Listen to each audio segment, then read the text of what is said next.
What's interesting about rollover crashes is they actually take a much longer period of time. Frontal crash, side impact on the road might be over in 100 milliseconds. Rollover crash could take 10 or 15 seconds in general. Your body's being drawn up toward the roof. You're upside down, or you're on your side, or you're at an angle, and when you hit down, it's going to be a severe, severe impact.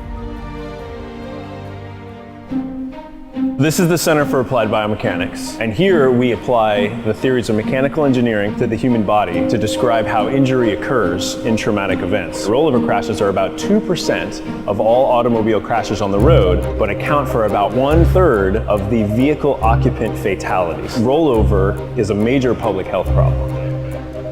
Currently, the only crash test used by the federal government to assess rollover crash worthiness is a roof crush test. What we're doing is trying to come up with a dynamic crash test that actually rolls the vehicle and has it impact the ground the same way it would in a real rollover crash. And if it rolls once, it'll be this way, but if it rolled a second time, you'd see scratches over top that would turn at some funny angle. So we're exploring a lot of questions related to rollover crashes, but one of the things that we're working on is how biofidelic or how human-like is a crash dummy in a rollover. What I'm trying to do here is to improve the current crash dummies to more accurately emulate how the human body responds in a rollover crash.